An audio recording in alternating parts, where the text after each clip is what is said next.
वक्फ act के खिलाफ 3 मई को एक बड़े जन आंदोलन की घोषणा करते हुए आज मधेपुरा में एक महत्वपूर्ण प्रेस कॉन्फ्रेंस का आयोजन किया गया। इस अवसर पर अध्यक्षता कर रहे जन नेता परवेज आलम ने इस कानून को काला कानून करार देते हुए कहा, यह वक्फ संपत्तियों पर सरकार के दखल की साजिश है और इसे किसी भी सूरत में मंजूर नहीं किया जाएगा। इमारत सरिया के काजी मौलाना फयाज अहमद साहब ने वक्फ कानून के कानूनी और धार्मिक पहलुओं पर विस्तार से चर्चा करते हुए कहा कि यह कानून मुसलमानों के अधिकारों के विरुद्ध है और इससे वक्फ की आत्मनिर्भरता समाप्त हो जाएगी। भीम आर्मी के अबूजर खान ने इस आंदोलन को न्याय और अधिकार की लड़ाई बताते हुए सभी इंसाफ पसंद लोगों से इस संघर्ष में शामिल होने की अपील की।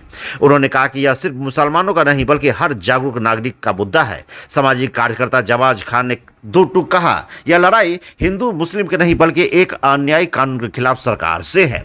प्रेस वार्ता में बताया गया कि कल 3 मई को सुबह 9 बजे झिटकिया से मधेपुरा तक एक पैदल जुलूस निकाला जाएगा जो कला भवन के पास पहुंचकर 1 दिवसीय धरने में तब्दील होगा। यह कार्यक्रम पूरी तरह से शांतिपूर्ण, लोकतांत्रिक और संविधान के दायरे में रहेगा। आयोजकों ने आम जनता से अपील की है कि वे भारी संख्या में इस आंदोलन में शामिल होकर अपने संवैधानिक और धार्मिक अधिकारों की रक्षा करें।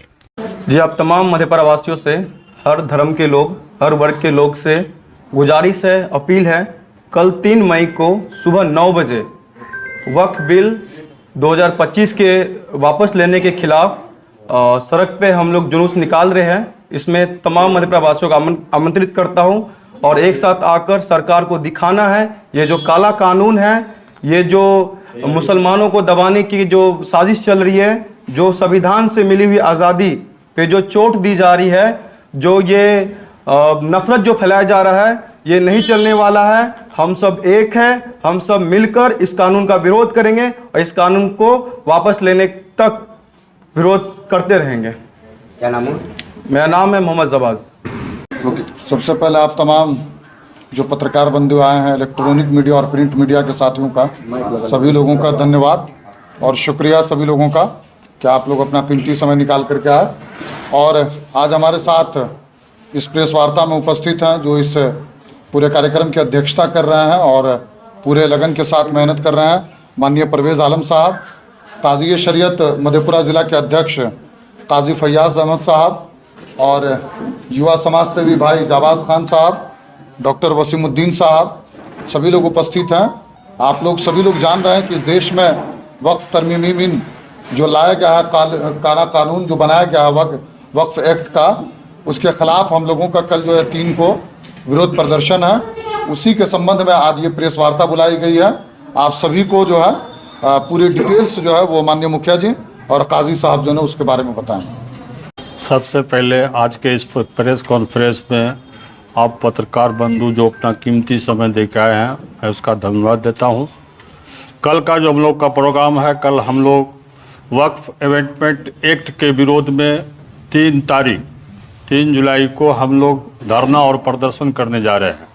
यह धरना प्रदर्शन झिटकिया से कॉलेज चौक होते हुए कला भवन में हम लोग जुलूस निकाल कर धरना करेंगे, जिसके लिए हम आम आवाम से अपील करना चाहते हैं कि 3 तारीख को भारी की भारी संख्या में पहुंचकर इस एहतजाज को कामयाब बनावे। यही हमारा खास करके मुसलमानों से अपील है। फ़िरका परस्त लोगों को छोड़कर जो हमारे मिल्लते कौम है, सब एक साथ मिलकर कंधा से कंधा मिलाकर इस जुलूस को कामयाब करें। यही हमारा जनता से अपील है।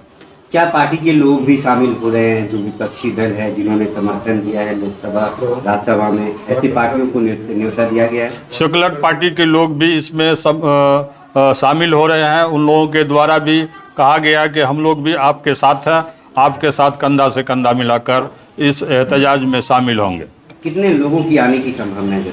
हजारों की संख्या में लोग यहाँ आ रहे हैं। हर जगह से हमारी बात हुई है, सारे जिला से लोग यहाँ पहुँच रहे हैं। बिस्मिल्लाहिर्रहमानिर्रहीम।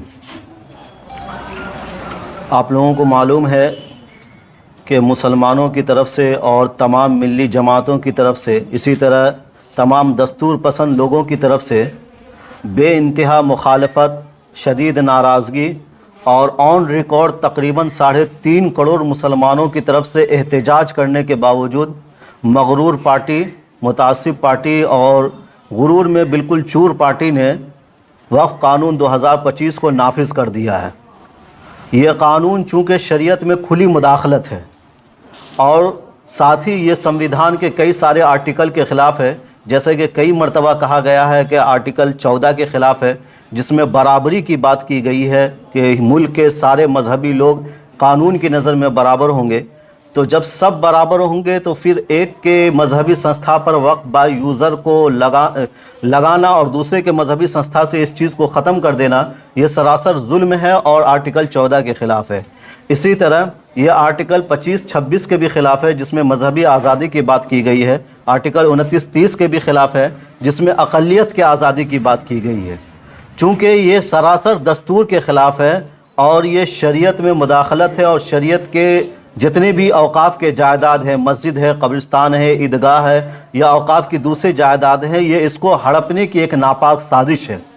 इसलिए all India Muslim personal law board ने और तमाम मिल्ली जमात ने सारे लोगों से अपील की है कि अब मुसलमानों का और हर अमन पसंद लोगों का ये तकाज़ा है और ये ज़िम्मेदारी है, आइनी ज़िम्मेदारी भी और शरई ज़िम्मेदारी भी, कि वो इसके ख़िलाफ़ आवाज़ उठाएं और बाहर निकले, क्योंकि ये सरासर संविधान में दखल अंदाज़ी है, शरीयत में दखल अंदाज़ी है, जिसे मुसलमान किसी कीमत पर कबूल नहीं कर सकता है और कोई भी दस्तूर पसंद इंसान इसे कबूल नहीं करेगा, क्योंकि इस मुल्क की बुनियाद ही दस्तूर है, संविधान है। अगर संविधान के ख़िलाफ़ हम कानून लाएंगे तो इससे संविधान का वज़न हल्का होगा और संविधान पर लोगों का एतमाद ख़राब होगा। जैसा कि अभी कुछ लोगों ने कहा, जब सुप्रीम कोर्ट ने यह कहा कि भाई इन दो चीज़ों पर, जैसे वक्फ बाय यूज़र पर स्टे लगा दिया वक्ती तौर पर, इसी तरह उन्होंने जो है गैर मुस्लिमों के जो है लाजमी शमूलियत पर उन्होंने आर्जी तौर पर स्टे लगाया, तो कुछ लोगों ने यह कहा कि ऐसे सुप्रीम कोर्ट को बुलडोज़ कर दिया जाए। ये सरासर जो है मुल्क को एक दूसरे नहज पर ले जाने वाली बात है, जिससे मुल्क में बदअमनी फैलेगी, इंतशार फैलेगा। इसलिए सारे सेकुलर लोग, सारे अमन पसंद लोग बेचैन हैं और हम लोग इसके लिए आवाज़ उठाएंगे। जहां तक हो सकेगा दस्तूर के दायरे में रहते हुए हम पार्टी को, जो बरसर इख्तिदार पार्टी है, जो ये कानून लेकर आई है, हम उन तक ये आवाज़ पहुंचाएंगे कि भाई एक काला कानून है, ये शरीयत में मुदाखलत है, मुसलमान इससे नाराज़ हैं, आप इसे वापस लें। क्या नाम हुआ आपका? मेरा नाम हुआ मोहम्मद फैयाज़ आलम कासमी, मैं यहाँ ज़िला मधेपुरा का काजी शरीयत हूँ। 70 वर्षों से विश्वसनीय प्रतिष्ठान बंसीधर इलेक्ट्रिकल। एक बार सेवा का मौका अवश्य थे। Bansidhar electricals, law college road, Subhash Chowk, Indian bank के पीछे। ठंड के मौसम में सुसुम पानी यानी गुनगुना पानी का सेवन करें ताकि आपकी दांत की परेशानी कम हो जाए। और जैसा कि हम पहले भी बोल चुके हैं कि 2 बार ब्रश अवश्य करें रात में खाना खाने के बाद। और कोसी एजुकेशन सेंटर मधेपुरा एकमात्र प्रशिक्षण केंद्र। हमारे यहाँ नर्सिंग, फार्मेसी, पैरामेडिकल के लिए आज ही नामांकन करवाएं और अपने बच्चों का सुनहरा भविष्य बनाएं। हमारा पता नियर मधेपुरा कॉलेज मधेपुरा। गिन्नी ज्वेलर्स विश्वसनीयता का एकमात्र प्रतिष्ठान, सिर्फ नाम ही काफी है। ग्राहकों के विश्वास पर खरा लगातार 24 वर्षों से सेवा। आपके बच्चे भरेंगे शैक्षणिक उड़ान जब उनका होगा आवासीय डव जूनियर स्कूल में नामांकन। मुरलीगंज के झील चौक स्थित बिहार सरकार से मान्यता प्राप्त आवासीय डव जूनियर स्कूल में कुशल अनुभवी शिक्षकों के द्वारा CBSI पैटर्न पर आधारित कक्षा नर्सरी से 8वीं वर्ग तक की पढ़ाई कराई जाती है। यहाँ एयर कंडीशन छात्रावास, शुद्ध पेयजल मेन्यू अनुसार पौष्टिक भोजन के साथ 24 घंटे CCTV की निगरानी में आपके बच्चों के भविष्य को संवारा जाता है। सीमित सीटों के लिए नामांकन प्रारंभ है। आज ही संपर्क करें 9931287318 या 7903934866 या 8969725252।